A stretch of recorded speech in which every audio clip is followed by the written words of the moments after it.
So jumping straight into hip hop, because we got a lot of hip hop to talk about. On our podcast, the last couple episodes, we started a conversation with celebrating the 50th anniversary of hip hop. And 2 podcasts ago, we gave Nas his flowers. Then the last podcast, we bigged up Busta Rhymes. Yeah. We had a real interesting conversation. But now we have another legendary group that we're going to big up, give their flowers, and give some input about why they're so important at hip hop and why we think they should have been bigger than what they were. Yeah. So it was an ill group in the golden era of hip hop. I want to say from Brooklyn. Yes, very much so. From Brooklyn, called the Boot Camp Clik. Yes, sir. Now, you have to be from a certain era to appreciate this, but my partner's going to break it down, let you know how this conglomerate came together, emcees, and what they meant to the culture. So take it away. Yeah, for a lot of people that don't know, the Boot Camp Clik consists of Black Moon. I'm gonna say Smith and Wesson for real hip hop heads I know, but Tech and Steel, the Cocoa Brothers, who was there after Helter Skelter, OGC, Shucky Ducky. There's a few of them cats, man. There was a big unit in Brooklyn. I think what makes them big is that when they came out, you gotta remember Death Row was popping. If you think about it, it's 1993. Death Row is coming. Can I add on, not to cut you off, because that was going to be one of my questions. You just jumped to it earlier. Yeah. I know you're going to get into Death Row, so I don't want to throw you off your track. No, After you talk about Death Row, I want you to go into the other legendary groups on the East Coast that they had to compete with. And I know you know what I'm talking about, like the EPMDs and so forth. Yeah, they had like, they were, to be honest with you, they were part of the Bring Back the East Coast movement. Because at one point, the West Coast was rocking. And I mean, they were rocking. At that time, yeah. Yeah. So when Boot Camp Clik came, Buckshot, if I'm specifically remembering, I remember like Ice Cube was popping, Death Row was coming. They were already on point. But the Chronic also had them brothers G's. From BG Knockout and Druster. No, Cleveland, Ohio. Them Bone Thugs of Harmony. They was around that there. They was a little late, but they came. Yeah, they were coming too. So the whole thing is that the East Coast was kind of getting a little bit attacked, but you had the Boot Camp Clik. They were, if anybody knows about that era, it was a Bring Back the East Coast movement. There was Smooth the Hustler. There was Boot Camp Clik. There was Biggie. There was Jay. There was Nas. There was Buster. There was Wu-Tang. But Boot Camp Clik, to me, when you talk about the whole East Coast, they always keep talking about Biggie, Jay-Z, and Nas. People need to stop, first of all, and I'm not sidetracking. Jay-Z was not the relevant person in that circle. Time. He wasn't. It was Big. It was Nas. It was Boot Camp Clik. They were a big part of that. They kept Brooklyn rocking. You know what I mean? They kept Brooklyn rocking. If you go back, go look at the first video. Not even the second video, because they did Who Got the Props. That was the first one where they had the hoodies and they had the bats and they bouncing around. The Buckshot is moving around rhyming, right? But then when you look at how many MCs, they're all in that video. All of them are. It's Helter Skelter's in that video. Smith and Wesson's in that video. They're all in there. So long story short, like what gives them so much credibility about who they are and what they do. They were just illmatic with what they did. And I got to remember, too, they were also trendsetters. And when I say that, you got to remember at the time, there's big labels like Arista, there's Priority Records, there's Death Row Records, there's Loud Records. Boot Camp Clik did that on an indie label called Nervous Records. They didn't have the big shiny videos. They didn't have, and that's no shot at any rest of them, they didn't have the budgets. But when you looked at them, I mean, they was just raw talent. And then when you looked at them, they represented where they were from. So you loved them. And not to mention, I mean, they did this when it wasn't a popular thing to be on an indie label. I'm not talking before Dipset went to college. I'm talking about nobody knew who Nervous Records 90s. Were. Yeah, nobody knew. Before they dropped their album in 97. Right. So for them to do and get as far as they did with what they were doing, just on an indie label, what they were doing was a big thing. That was one. Two, them coming in the time that they came in, with no real big backing. It's just them. It's just Black Moon at this point. But what I loved about them is that they always transitioned and bigged up the next crew that was coming. So when you saw Black Moon, if you go listen to Black Moon's album, you can hear Smith and Wesson on there. You know what I'm saying? And then they did Duck Down, OGC Original Gun Clappers. So you heard Smith & Wesson's single coming next. And then after when Smith & Wesson got popping, you heard Helter Skelter on their album. And then they came in LaFleur LaFleur's Shoska. So I don't want to interrupt your thought pattern because you're going in. Yeah. But the blueprint that you're giving me is sounding very similar to how Wu-Tang was rolling out their members. Yeah. Yeah. Do you think that had some influence on what the Boot Camp Clik was doing? 1000% do believe it. I think Boot Camp Clik they were trendsetters. We just didn't have social media back then. They were they were setting a lot of trends, but nobody saw it. And I don't even think, if I don't know Buckshot, I've never met Buckshot. I've seen him. I've ran into him, younger, but he would probably tell you like, yo, we didn't realize what we was doing, but we knew what we was doing. In other words, like when you look back at it now, that was groundbreaking. That was trend setting. So anyway, they started doing their thing and they were starting to let out classic material. What I loved about I think it's Enter the Stage, Black Moon's first album. What I loved about it was that they not only did their album, but they pushed their singles like Who Got the Props, and then I just said the single. How Many MCs? Oh, How Many MCs? So How Many MCs? Once How Many MCs hit, what they did was they remixed like some of the songs on the album. So I Got You Open and Buck 'Em Down was singles that came. That wasn't those singles that you hearing on the radio. Those weren't singles that were initially on the album. So they remixed it and then made it even hotter. Think what gets a lot of credit from them, they didn't make a lot of radio friendly hits. They just were that raw that everybody loved them. I think where maybe things might have got a little goofy, or not goofy, but so much as to say, I think things got a little funny was when they left Nervous Records and they went to Priority Records. Whatever happened with Priority, it wasn't the music, but for whatever it didn't work right. And what ended up happening, I don't know if Black Moon got comfortable. I don't know what they were promised or Boot Camp Clik was promised. But when you look back at it, once Helter Skelter came out, OGC came out, they went circle back around the Black Moon's second album. Warzone. Yeah, Black Moon's second album was like 2 turntables and a mic and all that. Mm-hmm. So what ended up happening for whatever reason, but I noticed this time when they came back around for the second coming, they weren't dropping videos like that. Mm. You gotta remember that's an era where videos is irrelevant. Big. It was a big thing. So when they did 2 turntables and a mic, I don't think I saw anything after that. Same thing with Cocoa Brothers' second album. Same thing with Helter Skelter's second album. Like when you go look at Helter Skelter's first set of videos for the first album. That would be Rock and Sean Price, right? Right. Rest in peace, Sean Price. Rest in peace. So if you go and look at it, with Therapy and LaFleur, Shoska and all that, it's Brooklyn. It's who they is. You love it. Even if it's funny, it's still them, right? When you go to I Ain't Having That, they in like a country bar, and there's people dance. And the song was banging. Don't get it twisted. It's just a vision that I think that was going because now there's more money behind it, but there's no push. No culture. Yeah, there's no push in it. Go ahead.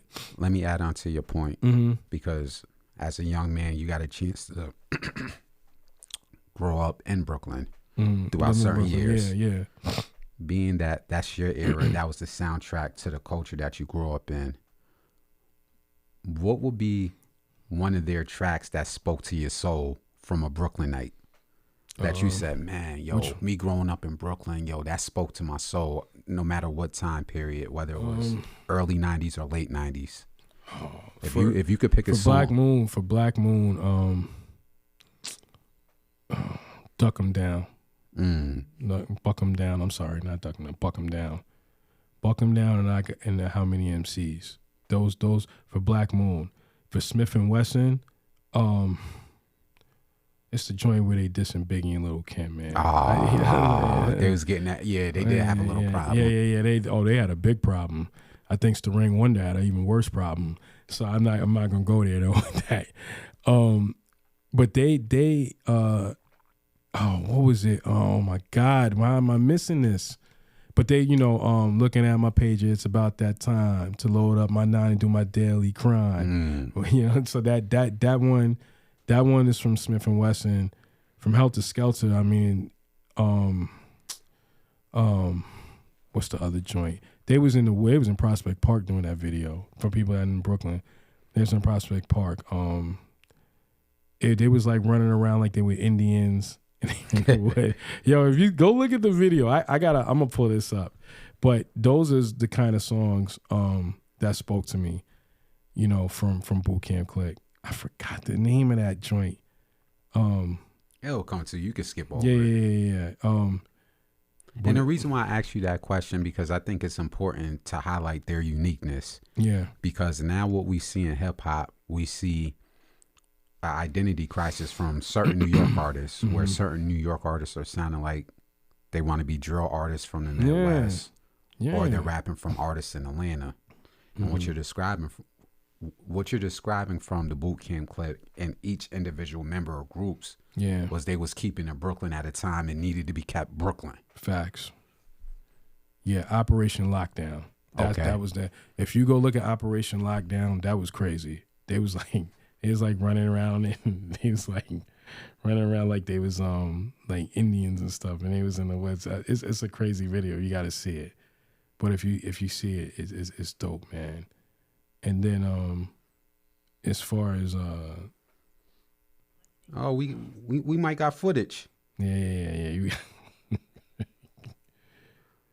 Original gun. Can we show the Young Bucks? Yeah. That right there. That right there. That's see. Rest in peace to Sean Price. Shout out to Rock. Yeah.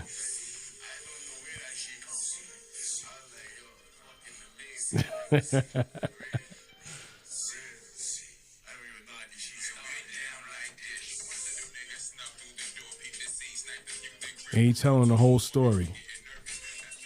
He's telling the whole story in that song.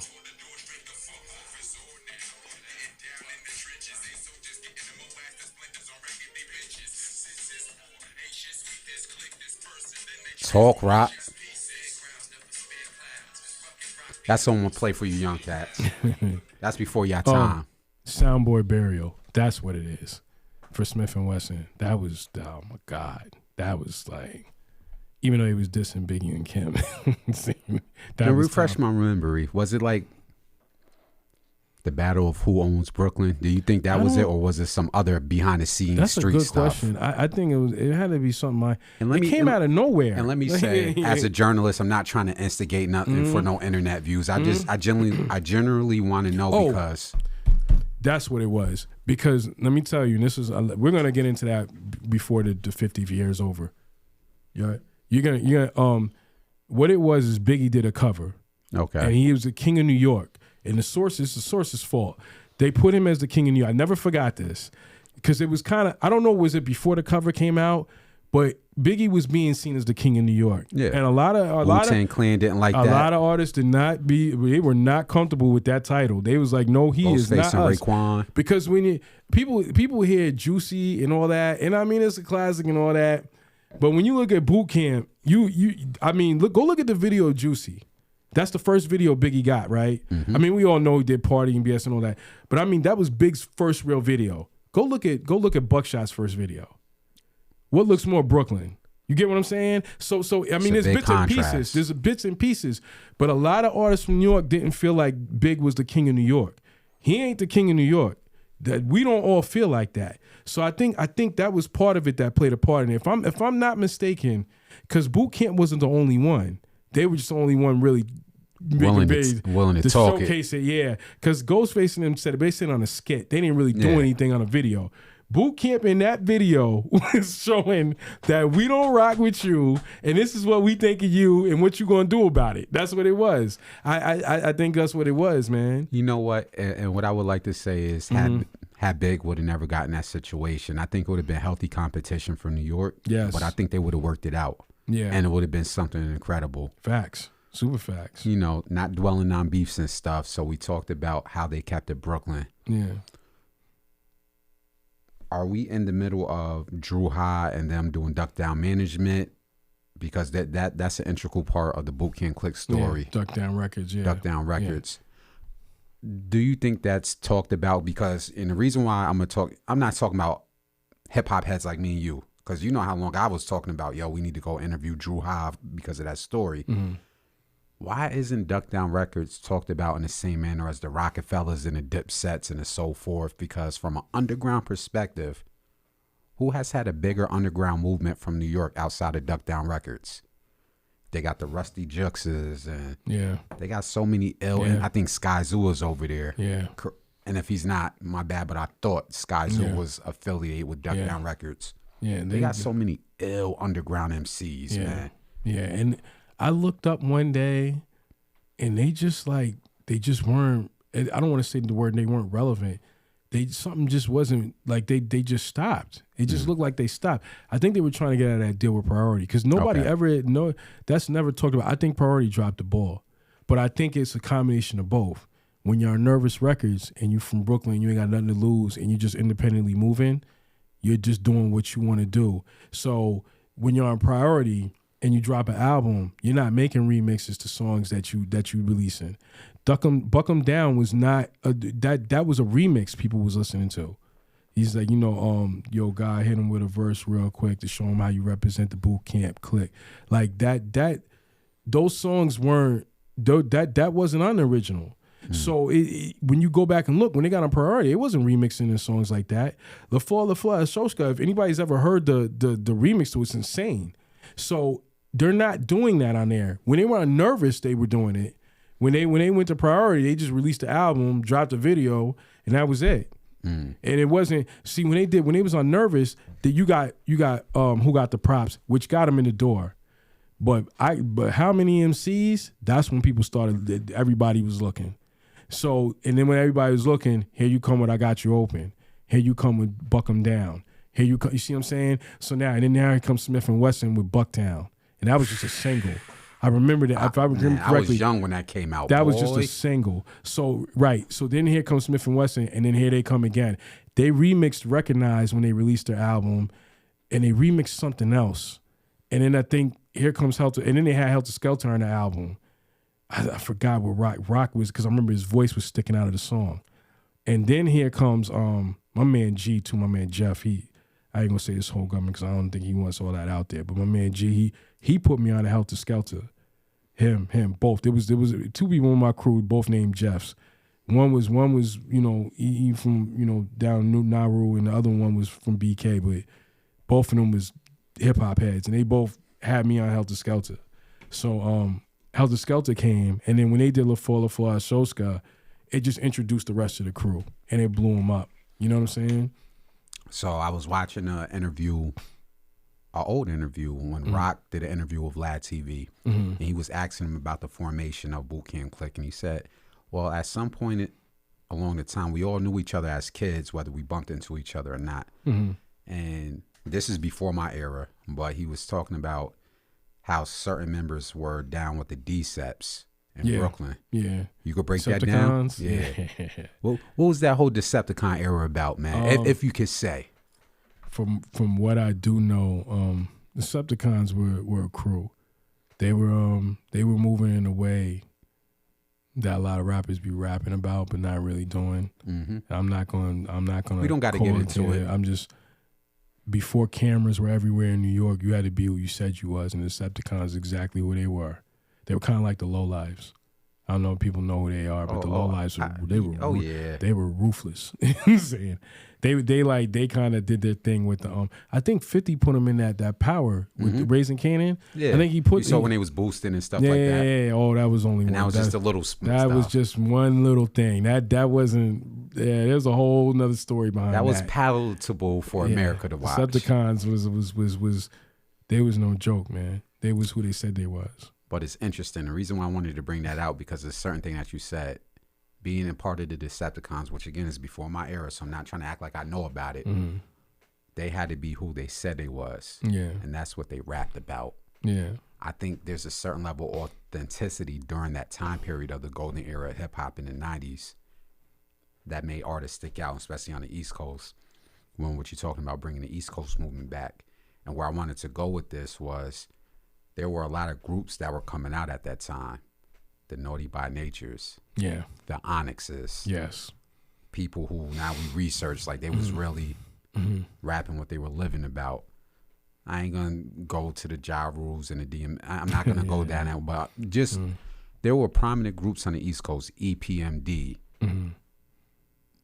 How did they measure up against those groups during the 90s? What Boot Camp Clik did? Yes, they were part of that movement. They measured fine. Matter of fact, Keith Murray was part of that, bringing the East Coast back movement. They came during all that. They were all during that period. And what was crazy, you know what's so funny? When you look at other coasts, they all stick together. You know what makes New York different? We weren't all together. New Yorkers were not all together. You even talk about like upstate wasn't rocking with downstate. That's going to be a whole different podcast because I want to talk about that in full length. Like upstate wasn't really rocking with downstate, and even in New York, like certain boroughs wasn't messing with each other. Even when you look at the Jay and Nas beef sometimes, kind of I don't want to use the word ignorance, but the stupidity of, not the stupidity of, but just the egotistical, naive behavior of, well, he's from Brooklyn, he's from Queens. So it's that Brooklyn Queens thing that been going on all that time. Everybody wasn't rocking together. Keith Murray was with Def Squad. Boot Camp Clik was who they was, and they didn't like what Boogie was repping in Brooklyn. That they felt that wasn't Brooklyn. So, at one point, it is what it is. They weren't all together, but yet they were still, New York took over everything. Even divided, New York took over everything. I'm going to say that one more time. Even divided, New York took over everything. And it's no shot at other coasts, but let me ask you something. You think the West Coast, a lot of those cats kind of ain't really getting along. They still can't take over everything. Nope.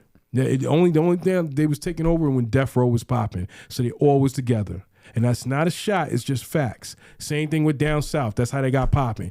They all stuck together. In New York, they were not all together. Wu-Tang was not rocking with Biggie. They were not. And I think at one point, and I'm not trying to go into a whole history lesson, Wu-Tang and Busta wasn't really seeing eye to eye because RZA made some real slick comment on his skit, but he made it clear it wasn't about him. But to make a long story short, what I'm telling you is that a lot of cliques and squads weren't dealing with each other. You either was with your crew or you wasn't. You know what I mean? That's why I think sometimes people underestimate. That was big for Redman and Method Man to get on the album together. You were Wu-Tang and I'm with Def Squad. That's just what it is. And we see the history they made by merging together. Yeah. Now, to bring it back to Boot Camp Clik,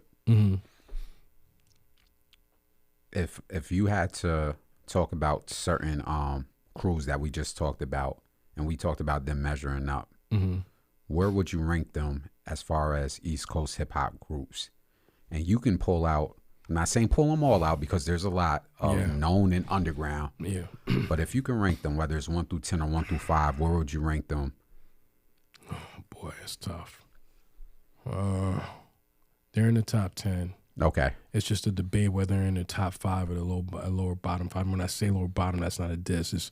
It's just where they at in the top 10. They're in somewhere in the top 10. Because you got to think Rockefeller has the crown as far as East Coast camps.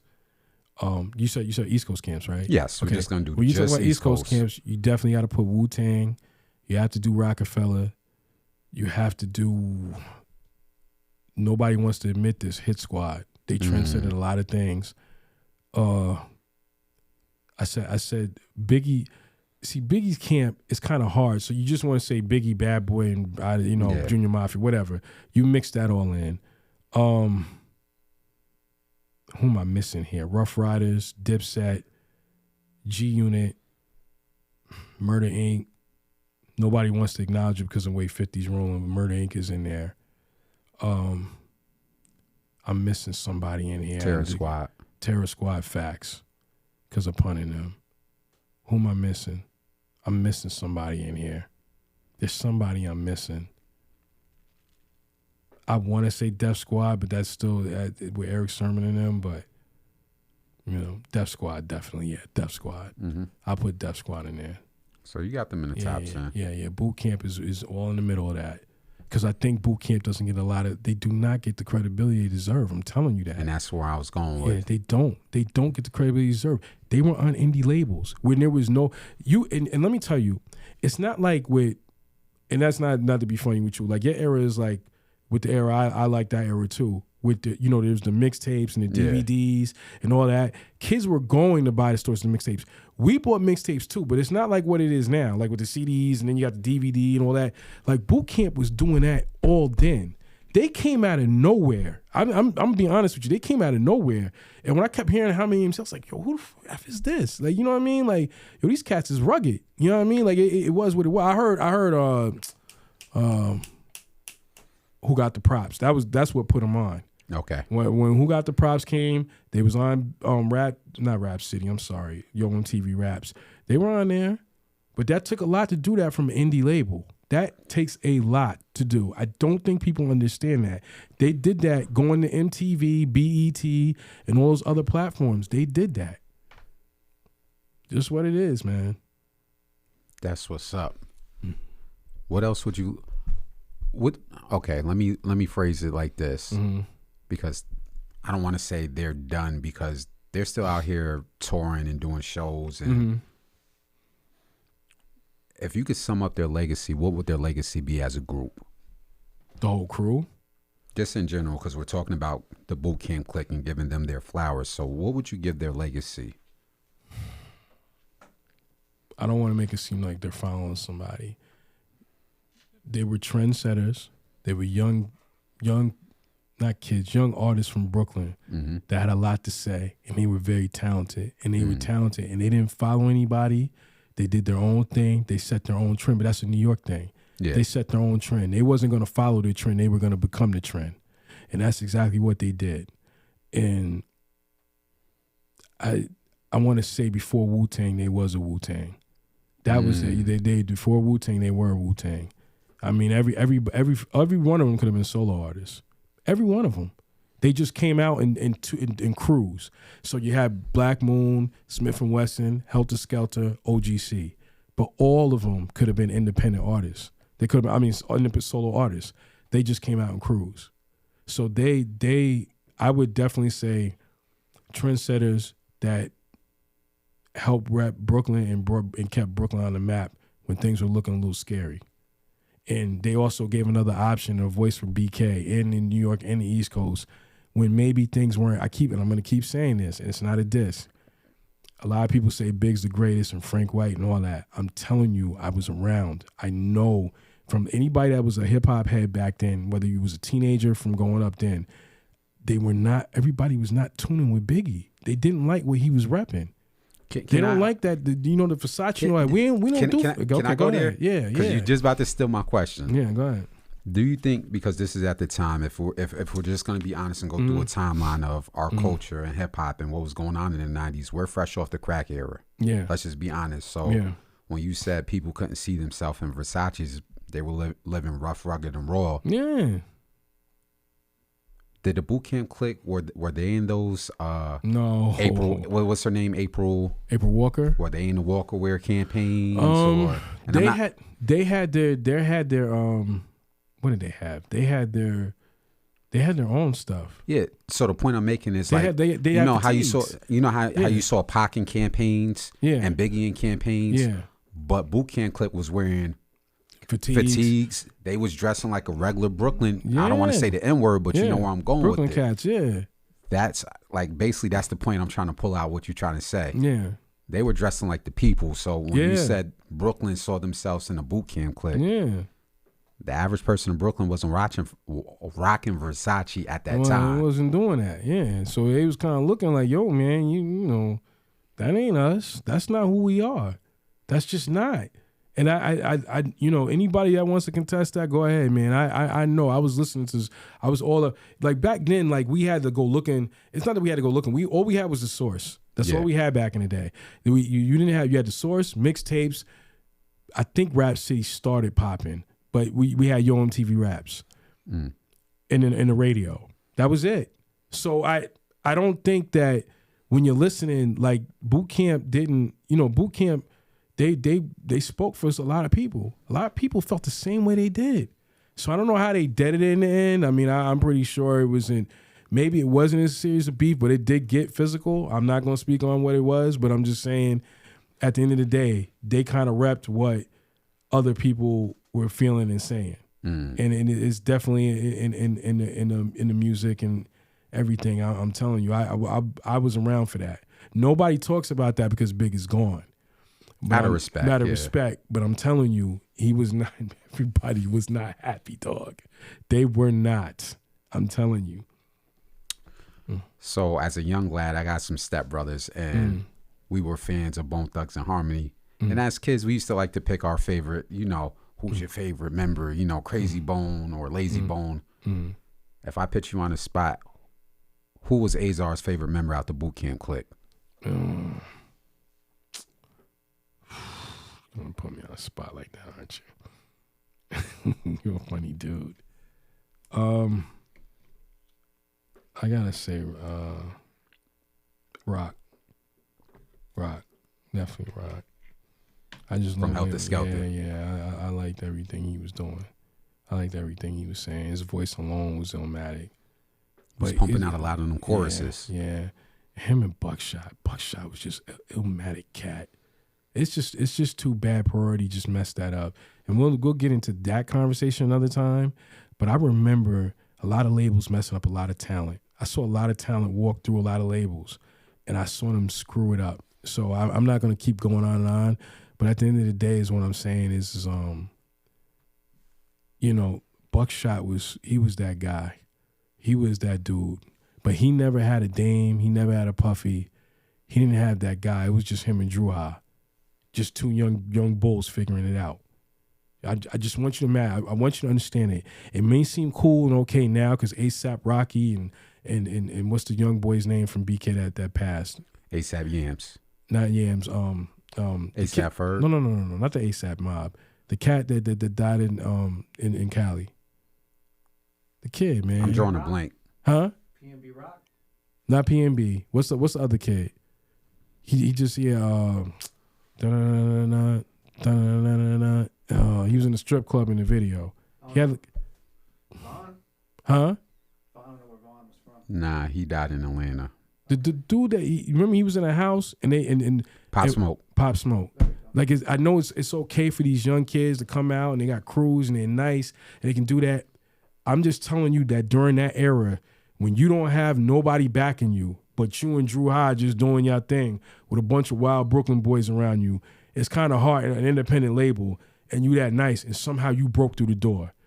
I don't think people understand that. And that's just where I want to leave it at with that. When you said you want to ask me why, that's what's impressive.